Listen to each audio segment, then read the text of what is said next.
Tony Defille, directeur du Château Fombroge, Grand Cru classé à Saint-Émilion. Je vous souhaite la bienvenue dans la salle d'accueil du château pour vous présenter le millésime 2019.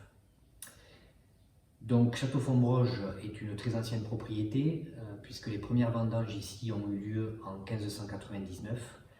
Cette propriété a été rachetée par Bernard Magret en 1999, qui a su lui redonner le dynamisme nécessaire pour atteindre le rang de Grand Cru classé. Le vignoble est grand pour l'appellation, puisque nous avons aujourd'hui près de 60 hectares de vignes plantées.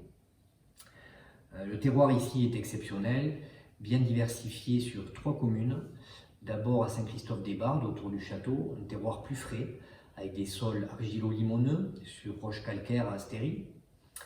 Ensuite sur la commune de Saint-Étienne-de-Lys, où nous avons le plateau de Niort, qui est en fait un éperon rocheux qui donne sur la vallée de la Dordogne, constitué de molasses de la Genée, sur roches calcaires également.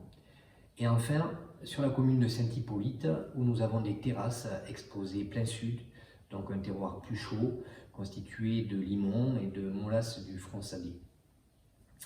L'encépagement du vignoble est constitué, pour les rouges, 90% de Merlot, 10% de Cabernet Franc, et pour les blancs, 60% de Sauvignon, blanc et gris, et 40% de Sémillon. La saison viticole 2019 s'est très bien passée à Saint-Émilion et au Château Fombroge. Nous avons eu une faible pression maladie qui a été très bien gérée. L'été a été plutôt chaud sur le mois de juillet et marqué par une sécheresse. Heureusement, le mois d'août a montré des températures plus tempérées et a permis d'éviter des blocages de maturité.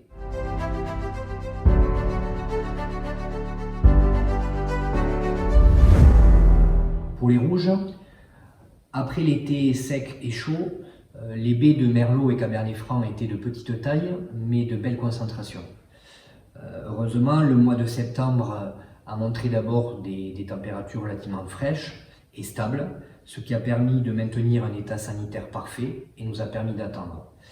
Nous avons aussi quelques pluies qui ont fait légèrement grossir les baies, mais qui ont aussi permis de favoriser la maturité. Donc les rouges, les vendanges en rouge, nous avons ramassé les merlots à partir du 23 septembre et les cabernets francs entre le 3 et le 9 octobre. Le château Magret Fombroge rouge présente quant à lui une robe d'un rouge beaucoup plus profond. Les arômes sont plus sur les fruits noirs, cassis, myrtille, mais aussi beaucoup d'épices. Vous aurez dans ce vin une bouche très puissante, mais aussi soyeuse et voluptueuse. C'est un vin très puissant, dynamique, mais aussi très élégant.